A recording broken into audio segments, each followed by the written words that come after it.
Hello बच्चों, welcome to your channel physics with king sir.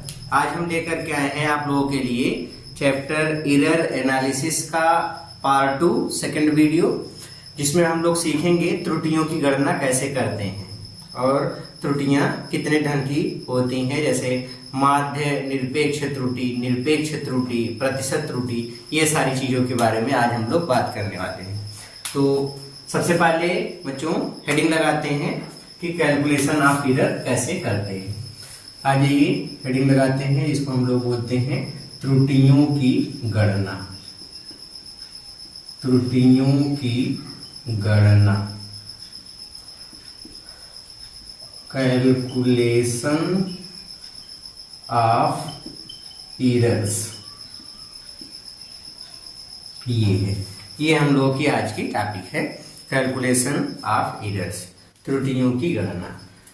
तो जो त्रुटियों में सबसे पहले हम लोग बात करते हैं पहली त्रुटि की कैलकुलेशन की, जिसको हम लोग कहते हैं निरपेक्ष त्रुटि। क्या बोलते हैं? निरपेक्ष त्रुटि, या इसको बोलते हैं एब्सोल्यूट एरर्स। एब्सोल्यूट एरर या निरपेक्ष त्रुटि क्या होती है, इसके बारे में समझिए बच्चों। किसी भी भौतिक राशि के मापन के समय भौतिक राशि का वह मान जो कि वैज्ञानिक के प्रयोग, प्रेक्षण और उनके सिद्धांत के आधार पे आता है, उसको जो कि सर्वमान्य होता है, ऐसा जो मान होता है उसको हम लोग बोलते हैं उस भौतिक राशि का वास्तविक मान। क्या बोलते हैं? वास्तविक मान। उसको हम लोग वास्तविक मान कहते हैं, रियल वैल्यू बोलते हैं, वो कहलाता है वास्तविक मान। इसी को हम लोग बोलते हैं रियल वैल्यू। ये ठीक है, तो ये रियल वैल्यू कहलाता है।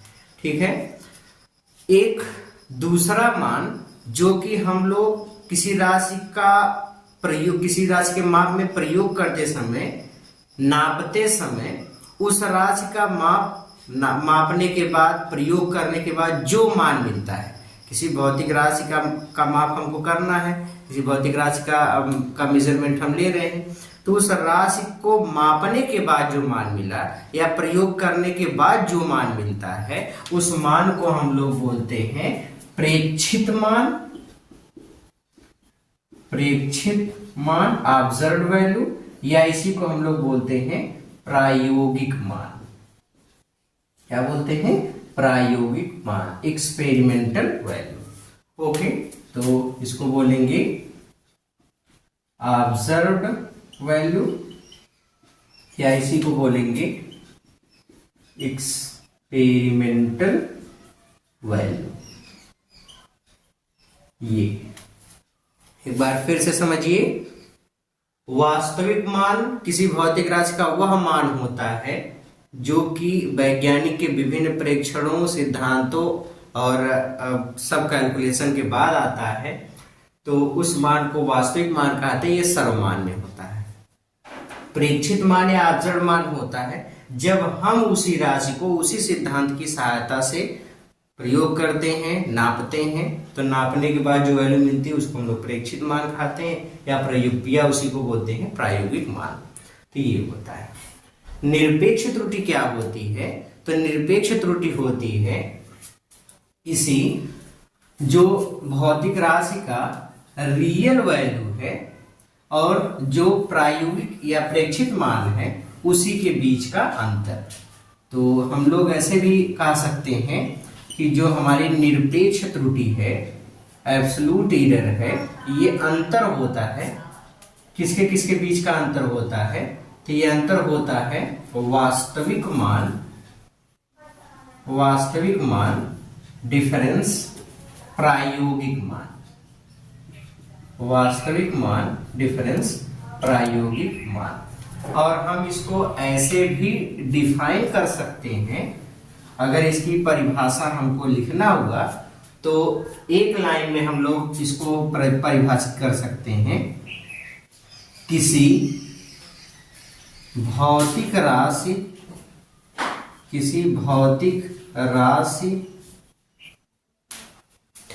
तो हम लोग इस तरीके से डिफाइन कर सकते हैं निरपेक्ष त्रुटि को कि किसी भौतिक राशि के मापन में वास्तविक मान तथा प्रायोगिक मान, किसी भौतिक राशि के मापन में वास्तविक मान तथा प्रायोगिक मान के बीच के अंतर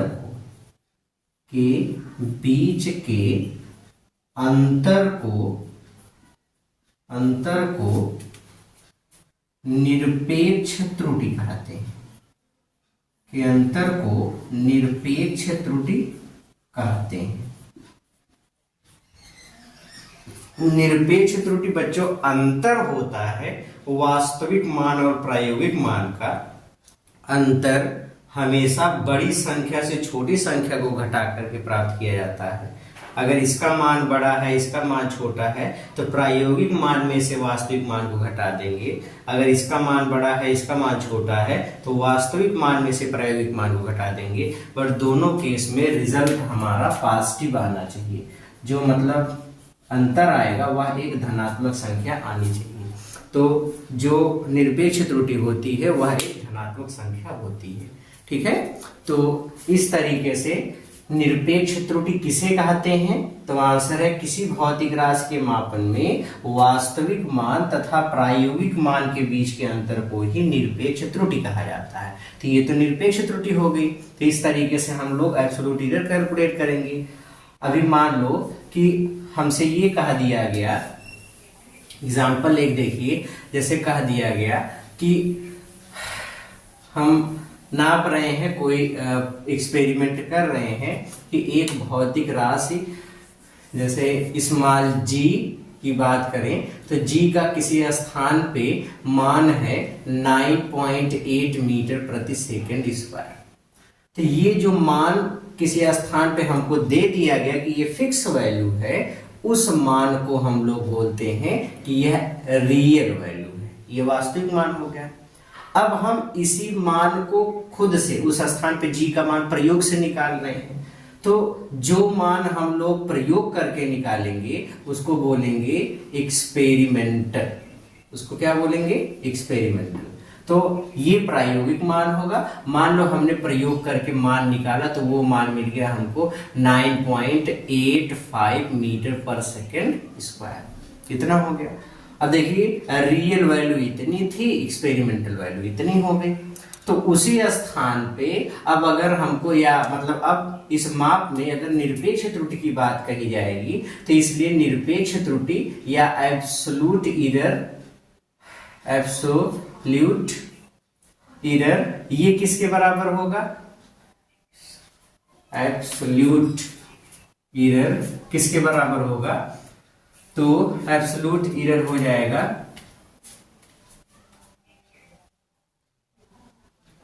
एब्सोल्यूट एरर। स्पेलिंग यहां पे सही कर लेंगे बच्चों, ये एब्सोल्यूट है, एब्सोल्यूट एरर। तो ये हमको मिलेगा एब्सोल्यूट एरर या निरपेक्ष त्रुटि बराबर, कहा गया वास्तविक मान और प्रायोगिक मान के बीच का अंतर। तो अंतर में जो बड़ी संख्या होती है उसमें से छोटी संख्या घटाते हैं। तो बड़ी संख्या क्या है? 9.85, इसमें से घटा देंगे 9.8, ये है। तो घटा देंगे तो ये आ जाएगा 0.05 मीटर प्रति सेकंड स्क्वायर। तो ये हमारी हो गई एब्सोल्यूट एरर। ठीक है, तो इस तरीके से हम लोग एब्सोल्यूट एरर की कैलकुलेशन करते हैं। समझ में आ गया? अब अगर मान लीजिए हम किसी भौतिक राशि में कई प्रेक्षण ले रहे हैं और हमको रियल वैल्यू भी नहीं पता है, फिर हम कैसे एब्सोल्यूट एरर की मान निकालेंगे या उसकी गणना कैसे करेंगे? तो बच्चों एक चीज ये हमेशा ध्यान दीजिए, जब हमको कोई माप बार बार अनिश्चित मिलता है तो उस मान का एक लगभग सही मान प्राप्त करने के लिए हम लोग जितने मान मिलते हैं सबका एवरेज निकाल लेते हैं। क्या निकाल लेते हैं? एवरेज, सबका औसत मान निकालते हैं। औसत निकालने से एरर का एवरेज, मतलब ये को जो माप मिली अगर हम उसका एवरेज निकालते हैं तो एवरेज निकालने से त्रुटि कम होती है, या संख्या का परफेक्शन पूर्णता या माप में निश्चितता बढ़ती है। इसलिए अगर हमको पता नहीं है कि रियल वैल्यू कितनी है और हमसे निरपेक्ष मान पूछ लिया जाए तो अब हम लोग किस तरीके से कैलकुलेशन करेंगे, आ जाइए उसको समझते हैं। इसको नोट कर लीजिए। ओके, मिटा देते हैं। और अब आ जाओ बच्चों, हम लोग देखते हैं अगर मान लीजिए किसी माप में एक से ज्यादा मान दिया गया हो, कई रीडिंग ली गई और रियल वैल्यू भी नहीं पता है, तब निरपेक्ष त्रुटि हम लोग कैसे कैलकुलेट करेंगे। चलिए देखिए, मान लीजिए कि एक छड़ की लंबाई नापने के लिए हमसे कहा दिया गया और छड़ की लंबाई हम लोग नाप रहे हैं तो 3 रीडिंग हमको मिल रही है। पहले में मिला 1.0 मीटर, दूसरे में हमको मिला 1.01 मीटर, तीसरी बार उसी छड़ की लंबाई हमने नापा तो 1.03 मीटर और चौथी बार उसको हमने नापा फिर से 1.00 मीटर। अभी हमने एक छड़ की लंबाई नापा तो एक छड़ की लंबाई नापने पर हमको बार बार इतने मान मिले। ये पहले वाले प्रेक्षण में, प्रथम प्रेक्षण से या पहली बार जब नापा, उसके बाद ये द्वितीय प्रेक्षण से, फिर ये तृतीय प्रेक्षण से और ये चतुर्थ प्रेक्षण से, मतलब 4 बार ऐसे हमने इसकी रीडिंग ली है। पहले बात समझो, इस चीज को क्या कहना चाह रहे हैं हम, उस चीज को समझो, क्योंकि जब तक समझेगा नहीं अपन तब तक आएगा कैसे, इसलिए पहले समझो।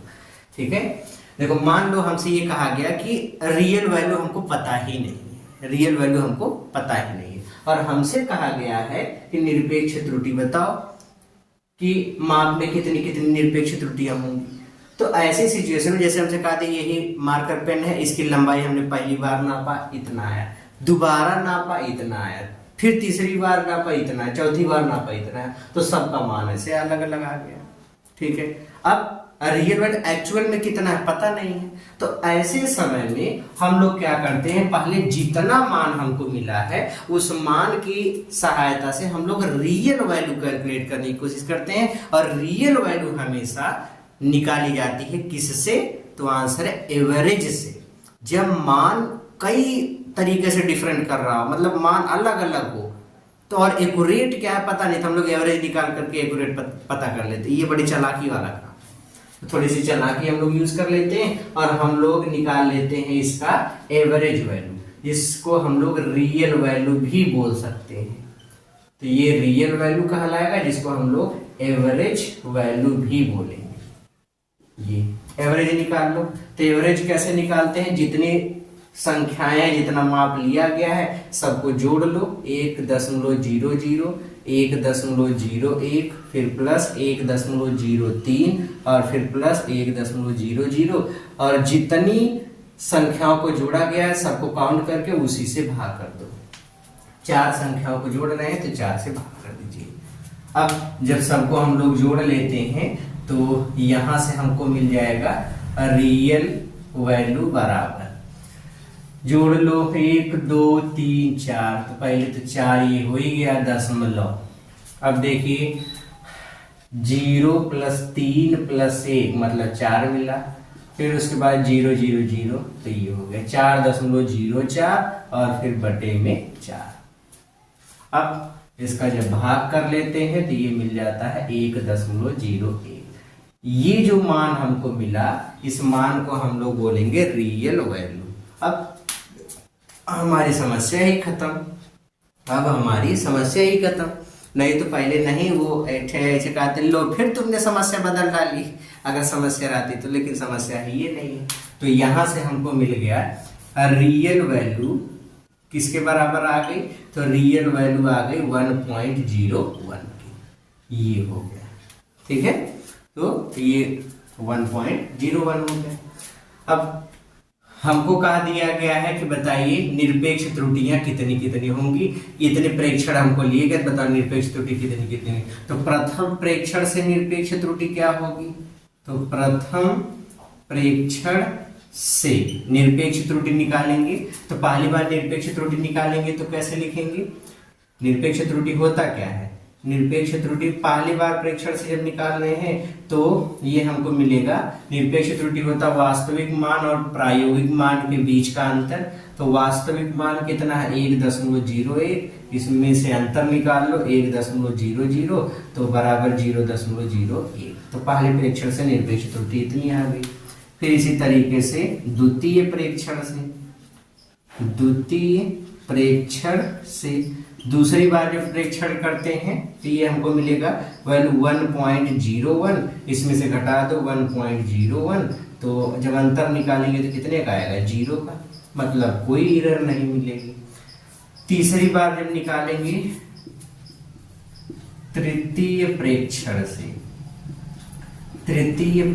से तीसरे वाले प्रेक्षण से जब निकालेंगे तो ये हमको मिल जाएगा कितना? जो अब देखो, जो संख्या बड़ी होती है उसमें से छोटे वाले घटाते हैं तो बड़ी संख्या कितनी है? 1.03, इसमें से घटा दो 1.01, मतलब प्रायोगिक मान और वास्तविक मान के बीच का अंतर। तो प्रायोगिक मान इतना, वास्तविक मान इतना, तो दोनों में से घटा देंगे तो मतलब इसमें से इसको घटा देंगे तो आ जाएगा 0.02, ये हो गया।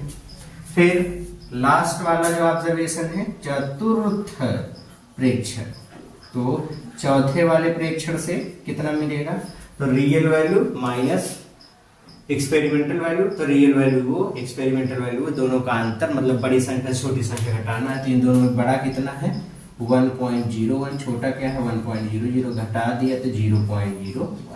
ये अलग अलग प्रेक्षण में होने वाली निरपेक्ष त्रुटियां, ठीक है। जैसे पहले प्रेक्षण में कितना मिला? 0.01, दूसरे वाले प्रेक्षण में 0, तीसरे वाले में 0.02, फिर उसके बाद चौथे वाले में 0.01। क्लियर हो गया? तो इस तरीके से निरपेक्ष त्रुटियां निकाल सकते हैं। ये अगर हमको रियल वैल्यू नहीं पता है तो कैसे? अगर हमको रियल वैल्यू नहीं पता है तो हम लोग इस तरीके से कैलकुलेट कर सकते हैं निरपेक्ष त्रुटियां कैसे या कितनी कितनी होती है। क्लियर हो गया? Very good. मिटा देते हैं इसको। ओके सर, जल्दी जल्दी मिटा दीजिए, तब तो हम अगले सवाल पे चलेंगे। अब इसके बाद हम लोग बात करते हैं बच्चों माध्य निरपेक्ष त्रुटि। अच्छा, निरपेक्ष त्रुटि में अभी एक चीज और भी समझ लीजिए, फिर इसके बाद चलते हैं माध्य निरपेक्ष त्रुटि। हाँ, इसके बाद चलेंगे। चलो आ जाओ। देखो, सबसे पहले मान लीजिए कि कोई भौतिक राशि है और उस भौतिक राशि का हमको माप करके ऐसे सीधे सीधे माप उसकी का दिया गया, एक भौतिक राशि इसकी माप इतनी है, तो बताइए कि निरपेक्ष त्रुटि कितनी होगी। तो निरपेक्ष त्रुटि निकालने का तरीका ये है, देखो सबसे आसान तरीका का दिया गया, एक भौतिक राशि ए, इसका मान हमको दिया गया 5.625, ये का दिया गया, इसके निरपेक्ष त्रुटि बताओ। तो निरपेक्ष त्रुटि का बच्चों सबसे अच्छा तरीका हम लोग इसको डेल्टा के फॉर्म में लगाते हैं, दिखाते हैं। जैसे हमसे कहा दिया गया निरपेक्ष त्रुटि, तो निरपेक्ष त्रुटि जब हम लिखेंगे तो ऐसे लिखते हैं, डेल्टा और जो माप है उसको डेल्टा ए से दिखाते हैं ऐसे। तो डेल्टा ए बराबर, देखो सबसे आसान तरीका, अगर खाली एक का रीडिंग है, अब एक का रीडिंग है तब कैसे निकालेंगे? अभी रियल वैल्यू भी हमको नहीं पता है। पहले बात समझो, पहले बात अच्छे से समझ लो। पहले वाले एग्जांपल में हमने देखा रियल वैल्यू भी पता थी, एक्सपेरिमेंटल वैल्यू भी पता थी, तो एकदम मजा ही आ गया, दोनों में से घटा दिया, real value minus experimental value बराबर, जो आ गया वो निरपेक्ष त्रुटि, ठीक है। दूसरी बार में रियल वैल्यू नहीं पता थी लेकिन एक्सपेरिमेंटल वैल्यू कई बार परीक्षण करके दिए गए थे, तो हमने क्या किया, चालाकी से सबका एवरेज निकाल लिया, रियल वैल्यू फाइंड कर लिया, फिर तो अंतर करके हम लोग हर परीक्षण में हम लोग निकाल लिए कि कितना होगा निरपेक्ष त्रुटि। अब क्या है कि हमको बस खाली एक का मान दिया गया है, एक का बार रीडिंग ली गई, अब कहा दिएगा बताओ निरपेक्ष त्रुटि और रियल वैल्यू भी नहीं पता है, अब क्या करेंगे? तो ऐसे समय में निकालने के लिए आप एवरेज भी तो नहीं निकाल सकते, तो ऐसे समय में सबसे आसान एकदम बढ़िया एकदम बिंदास एकदम क्यूट सा ट्रिक है, समझ लो। ट्रिक ये है कि जहां पे दशमलव पहले जो अंक है वहां पे 0 लिखो, दशमलव लगाओ। जितने अंक दिए गए, जैसे 6 के स्थान पे 0, 2 के स्थान पे 0 और लास्टवा वाले अंक के स्थान पे 1, तो ये आ जाएगी इसकी निरपेक्ष त्रुटि। बस इतना ही करना है, इस हद तक बस। और बस नहीं टरक करना चाहते हैं तो एक और एग्जांपल ले लो। जैसे मान लो आपको दे दिया गया एक भौतिक राशि का मान का जो माप लिया गया है, उसमें मान उसका x बराबर 3.63, निरपेक्ष त्रुटि डेल्टा x किसके बराबर होगा, तो सीधे सीधे 0.01 इतना होगा। बस प्रॉब्लम सॉल्व। आ गया समझ में? या ऐसे दे दिया गया एक भौतिक राशि का वास्तविक मान है, मतलब एक भौतिक राशि को नापने के बाद उसका जो मान मिला है 8.4 मिल गया। ये मान लो a बराबर दिया है, निरपेक्ष त्रुटि बताओ, तो डेल्टा a बराबर किसके होगा 0.1। बस खटाक से निकाल लेंगे। आ गया समझ में? तो इस तरीके से इसको कैलकुलेट करेंगे। तो ये एक छोटा सा छोटी सी बात थी, इसको हमेशा याद रखेंगे। ओके, अब आ जाइए, चलते हम लोग माध्य निरपेक्ष त्रुटि इसकी तरफ। What is mean absolute error. तो हेडिंग लगाते हैं, निरपेक्ष त्रुटि समझ में आ गई ने? निरपेक्ष त्रुटि क्या होती है, कैसे निकालते हैं, रियल एक्सपेरिमेंटल वैल्यू दोनों पता है तब, रियल वैल्यू नहीं पता है, एक्सपेरिमेंटल वैल्यू खाली पता है तब, और अगर हमको रियल वैल्यू नहीं पता और एक्सपेरिमेंटल वैल्यू के कई प्रेक्षण लिए गए हैं तब, तीनों तरीके से इस तरीके से कैलकुलेट करेंगे जो हमने बताया वही चीज है। अब आते हैं हम लोग माध्य निरपेक्ष त्रुटि की तरफ। दूसरा कैलकुलेशन जो हम लोग सीखने वाले हैं उसका नाम है माध्य निरपेक्ष त्रुटि, या इसी को औसत निरपेक्ष त्रुटि भी कहते हैं। तो माध्य निरपेक्ष त्रुटि किसे कहते हैं? अब इसको हम लोग अंग्रेजी में कहते हैं, थोड़ा बहुत इंग्लिश भी जानते रहना चाहिए। बेशक हम लोग यूपी बोर्ड वाले हैं तो क्या होगा, यूपी बोर्ड वाले हैं तो क्या होगा, दिल वाले। आ जाइए देखते हैं माध्य निरपेक्ष त्रुटि क्या होती है। Mean absolute error. ये तो मीन एब्सोल्यूट एरर क्या होती है, या माध्य निरपेक्ष त्रुटि किसे कहते हैं? इस चीज को देखिए, किसी भौतिक राशि के माप में, किसी भौतिक राशि के माप में अगर कई प्रेक्षण लिए गए हों, जैसे मान लो कि एक भौतिक राशि जिसका रियल वैल्यू है a, उसके कई प्रेक्षण लिए गए हैं, उसके अलग अलग ऑब्जर्वेशंस में, उसके विभिन्न प्रेक्षणों में जो पहला प्रेक्षणों में जो मान मिल रहा है, जिसको हम लोग ऑब्जर्व्ड वैल्यू बोलते हैं, ऑब्जर्व्ड वैल्यूज, या इसी को एक्सपेरिमेंटल वैल्यूज कहते हैं, प्रायोगिक मान। जैसे पहली बार प्रयोग किया तो A1 मिला, दूसरी बार प्रयोग किया तो A2, तीसरी बार किया A4, चौथी बार किया AN। ऐसे ही मान लो n एक्सपेरिमेंट किया, n बार उसके प्रेक्षण लिए गए तो n प्रेक्षणों में ऐसे ऐसे मान मिला। फिर से बात समझो, बात समझना ही सबसे ज्यादा जरूरी चीज है। एक भौतिक राशि है, उसका वास्तविक मान है a, और उसको जब नापने गए तो हम लोग कई रीडिंग लिए, रीडिंग पे रीडिंग, रीडिंग पे रीडिंग, रीडिंग पे रीडिंग, रीडिंग पे रीडिंग, और ऐसे लेते लेते पहली बार माप लिया A1 मिला, दूसरी बार A2, तीसरी बार A3, चौथी बार A4, ऐसे ऐसे कितनी रीडिंग लिया गया n, तो n रीडिंग ली गई। अब जब हम लोग निरपेक्ष त्रुटि निकालेंगे, अब देखो रियल वैल्यू पता और ये, अब दोनों चीजें पता है तब तो बहुत आसान है।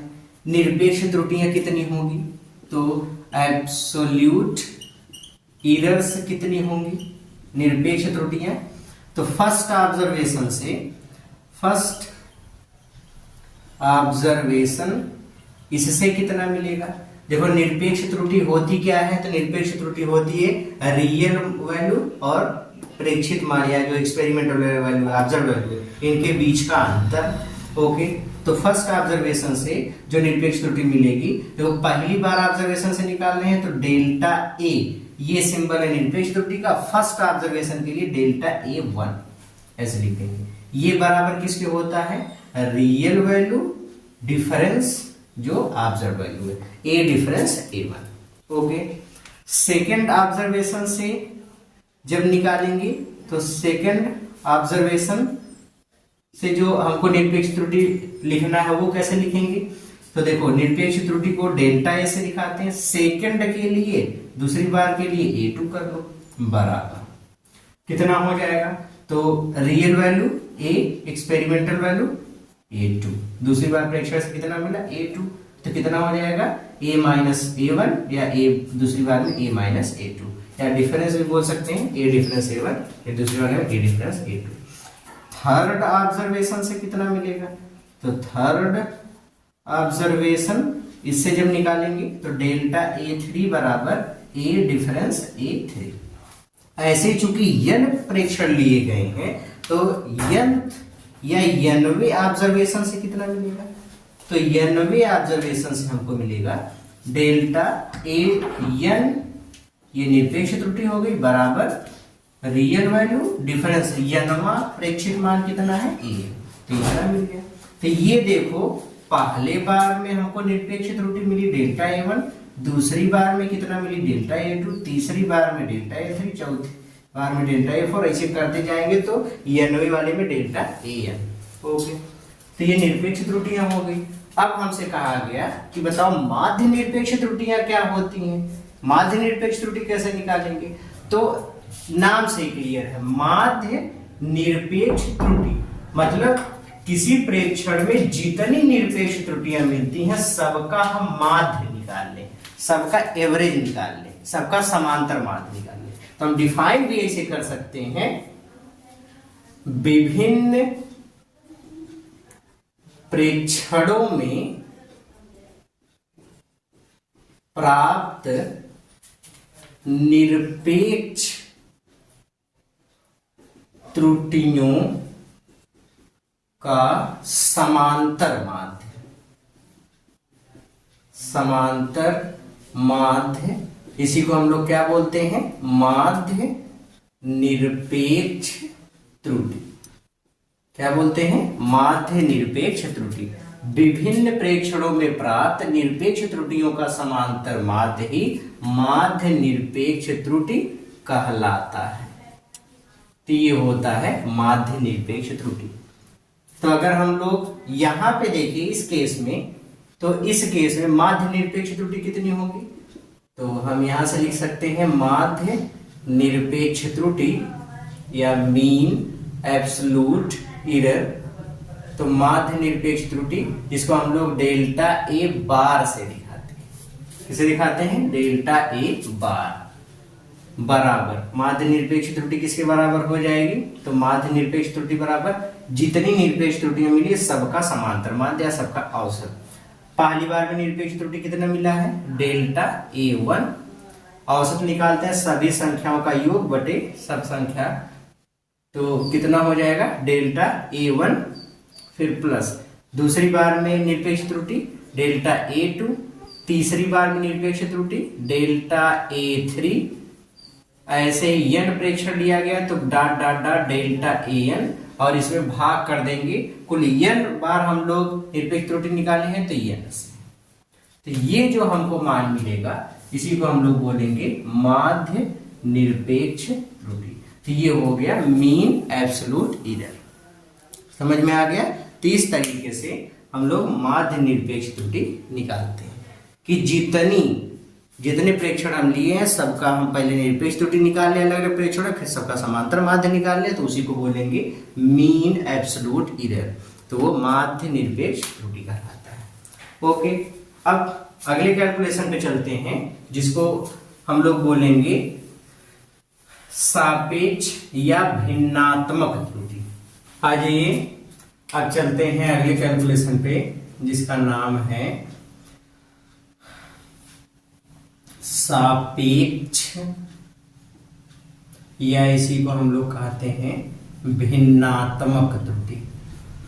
सापेक्ष या भिन्नात्मक त्रुटि, इसी को बोलते हैं रिलेटिव और फ्रैक्शनल एरर। सापेक्ष या भिन्नात्मक त्रुटि किसे कहते हैं? तो बच्चों मान लो किसी प्रेक्षण में या किसी भौतिक राशि के मापन में n प्रेक्षण लिए गए हैं और n प्रेक्षण में मतलब कई प्रेक्षण लिए गए, n का मतलब कई प्रेक्षण लिए गए हैं, तो उन सभी प्रेक्षणों में, उन सभी एक्सपेरिमेंट्स में जो अलग अलग हमको मान मिले हैं उन त्रुटियों से प्राप्त माध्य निरपेक्ष त्रुटि, उन कैलकुलेशंस से प्राप्त माध्य निरपेक्ष त्रुटि या माप में जो अलग अलग हम लोग निरपेक्ष त्रुटि निकाले सबका जो माध्य होता है मीन एब्सोल्यूट एरर, इसको हम लोग किससे दिखाते हैं? डेल्टा ए बार से। और जो रियल वैल्यू होती है, जो भौतिक राशि का वास्तविक मान है, जिसको हम लोग किससे दिखाते हैं? ए से। इन्हीं दोनों के अनुपात को ही हम लोग बोलते हैं सापेक्ष या भिन्नात्मक त्रुटि। मतलब हम लोग ये कह सकते हैं कि सापेक्ष या भिन्नात्मक त्रुटि, भिन्नात्मक त्रुटि ये किसके बराबर होता है? तो ये बराबर होता है डेल्टा ए बार पान ए, इसके बराबर होता है। ये एक बार फिर से अच्छे से समझिए, सापेक्ष या भिन्नात्मक त्रुटि किसे कहते हैं? तो किसी भौतिक राशि के प्रयोग में विभिन्न प्रेक्षणों से प्राप्त माध्य निरपेक्ष त्रुटि और वास्तविक मान के अनुपात को ही हम लोग बोलते हैं सापेक्ष या भिन्नात्मक त्रुटि।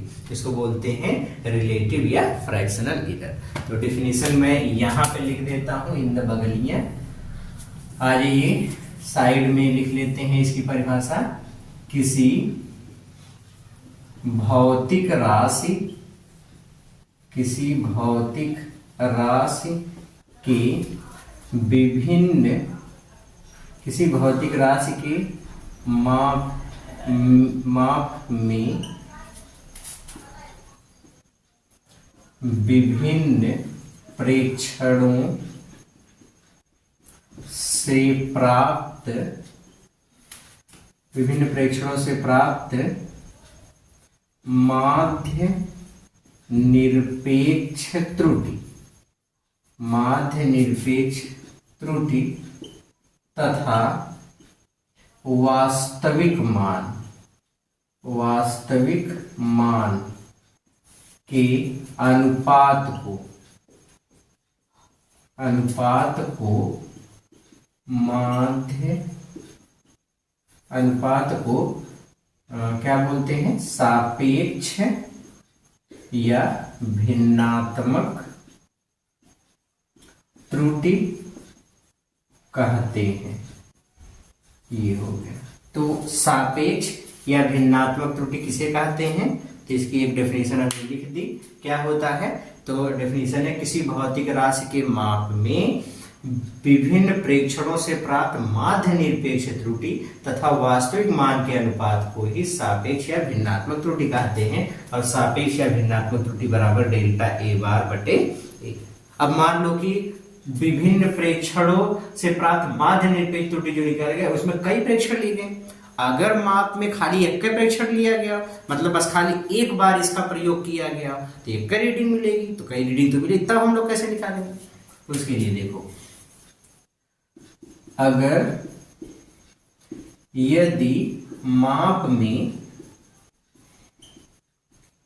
में केवल एक ही प्रेक्षण लिया गया हो, यदि माप में केवल एक ही प्रेक्षण लिया गया हो, तब देखो हम लोग बस केवल निरपेक्ष त्रुटि निकालेंगे। तो सापेक्ष या भिन्नात्मक त्रुटि, भिन्नात्मक त्रुटि बराबर हम लोग जब एक प्रेक्षण लेंगे तो उसी प्रेक्षण में प्राप्त निरपेक्ष त्रुटि कितनी होगी उसको लिखेंगे, निरपेक्ष त्रुटि जिसको हम लोग डेल्टा ए से दिखाते हैं, और फिर बटे वास्तविक मान, वास्तविक मान जिसको हम लोग ए से दिखाते हैं। मतलब अगर खाली सिंगल मेजरमेंट लिया गया होगा, एक ऑब्जर्वेशन लिया गया है, तो उस समय जो रिलेटिव या फ्रैक्शनल एरर जो होती है, या फ्रैक्शनल एरर, ये किसके बराबर मिलेगी? तो आंसर है निरपेक्ष त्रुटि और वास्तविक मान, इसके अनुपात को हम लोग बोलेंगे रिलेटिव या फ्रैक्शनल एरर। तो ये होती है, इसको हम लोग बोलते हैं सापेक्ष या भिन्नात्मक त्रुटि। तो उसका कैलकुलेशन इस तरीके से करते हैं। क्लियर हो गया?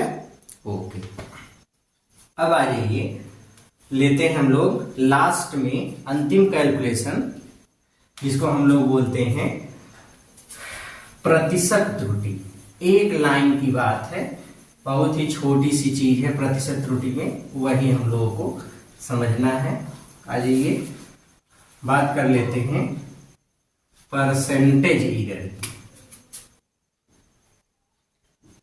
प्रतिशत त्रुटि, इसको हम लोग बोलते हैं परसेंटेज एरर, परसेंटेज एरर। अब प्रतिशत त्रुटि किसे कहते हैं? परसेंटेज एरर क्या होता है? तो बड़ी छोटी सी चीज है प्रतिशत त्रुटि। देखो, जो सापेक्ष या भिन्नात्मक त्रुटि हमको मिली है, अब किसी भी फ्रैक्शन वाली संख्या, कभी भी किसी भिन्न को प्रतिशत में बदलना है तो उसमें 100 से गुणा कर देते, तो वही चीज क्या कहलाता है? प्रतिशत। तो यहाँ पे हमको भिन्नात्मक त्रुटि मिला है, तो हम लोग इसको ऐसे डिफाइन करते हैं, भिन्नात्मक त्रुटि को, भिन्नात्मक त्रुटि को यदि प्रतिशत में बदल दें, यदि प्रतिशत में व्यक्त किया जाए, व्यक्त करें, अर्थात 100 से गुणा कर दें, गुणा करें, तो प्राप्त त्रुटि को, तो प्राप्त त्रुटि को क्या बोलते हैं? प्रतिशत त्रुटि। ये हो गया, प्रतिशत त्रुटि कहते हैं। ये इसकी डेफिनेशन हो गई। तो प्रतिशत त्रुटि किसे कहते हैं? यदि भिन्नात्मक त्रुटि को, या भिन्नात्मक त्रुटि को यदि प्रतिशत में व्यक्त करें, अर्थात 100 से गुणा कर दें, तो प्राप्त त्रुटि को क्या बोलते हैं? प्रतिशत त्रुटि। भिन्नात्मक त्रुटि को परसेंटेज में व्यक्त कर दें तो वही चीज कहलाता है परसेंटेज एरर। अर्थात इसका अगर हम लोग फार्मूला लिखें तो परसेंटेज एरर या प्रतिशत त्रुटि बराबर किसके मिलेगा? अब देखो, अगर माप में कई प्रेक्षण लिए गए हैं तो उस समय भिन्नात्मक त्रुटि का फार्मूला डेल्टा ए बार बटे ए। अब ये भिन्नात्मक त्रुटि हो गई, भिन्न वाली संख्या, इसमें 100 से गुणा कर देंगे ये, तो ये फार्मूला इस तरीके से हो जाएगा प्रतिशत त्रुटि का। या अगर माप में खाली एक प्रेक्षण लिया गया हो, ये वाला केस हो, तो उस समय जब हम लोग प्रतिशत त्रुटि का फार्मूला लिखेंगे तो परसेंटेज एरर किसके बराबर हो जाएगा? तो परसेंटेज एरर बराबर हो जाएगा किसके? डेल्टा ए बटे ए। ये उस समय फ्रैक्शनल एरर होगा और इसको परसेंटेज व्यक्त करने के लिए 100 से गुणा कर देंगे, तो ये हमको फार्मूला मिलेगा। तो ये हो जाएगा प्रतिशत त्रुटि। क्लियर हो गया? तो इस तरीके से हम लोग डिफरेंट कैलकुलेशन करते हैं। तो त्रुटियों की गणना में हम लोग ये देखें कि विभिन्न त्रुटियों का कैलकुलेशन कैसे किया जाएगा। जैसे निरपेक्ष त्रुटि कैसे निकालेंगे, माध्य निरपेक्ष त्रुटि कैसे निकालेंगे, फिर भिन्नात्मक त्रुटि कैसे निकालेंगे, फिर उसके बाद प्रतिशत त्रुटि कैसे निकालेंगे। तो ये उसको कैलकुलेट करने का तरीका है। क्लियर हो गया? ओके। अब इस पे हम लोग एक न्यूमेरिकल का सीरीज जल्द ही हम लोग को इस पे प्रोवाइड कराया जाएगा, जो इस पे हम लोग सवाल को देखेंगे कि ये डिफरेंट टाइप की एरर कैसे कैलकुलेट की जाती हैं उस पर हम लोगों को एक छोटा सा वीडियो, कम से कम बहुत ज़्यादा नहीं, 10-15 मिनट का हमको मिलेगा, जिसमें हम लोग 2-4 क्वेश्चन को सॉल्व किए रहेंगे, या इससे 10-15 मिनट से ज़्यादा भी हो सकता है, आई डोंट नो। जितना हम लोगों के सवाल सेटअप करने वाले जितना मैटर देंगे, जितने क्वेश्चन देंगे, उसी अकॉर्डिंग टाइम लगेगा, तो वो तो दूसरी बात है। बट इसके जस्ट बाद हम लोग उस वाले वीडियो को देखेंगे जिसमें हम लोग केवल इसी चारों प्रकार के जो त्रुटियां हैं उसका कैलकुलेशन उसमें पूछा गया होगा, तो उस पर बेस्ड क्वेश्चन को कैसे लगाते हैं ये हम लोग उसी में देखेंगे। ओके, तो आज की वीडियो में बस इतना ही। मिलते हैं इसके बाद वाले वीडियो में, इसमें हम लोग सीखेंगे कि कैसे प्रतिशत त्रुटि का कैलकुलेशन करते हैं, या दो भौतिक राशियों को जोड़ते समय त्रुटि कैसे निकालते हैं, घटाते समय त्रुटि कैसे निकालते हैं, घात में त्रुटि क्या होती है, ऐसे एक एक स्टेप को सीखेंगे। तो मिलते हैं अगले वीडियो में, तब तक पढ़ते रहिए, मेहनत करते रहिए, कंटिन्यूटी स्टडी में बनाए रखिए। All the very very very best.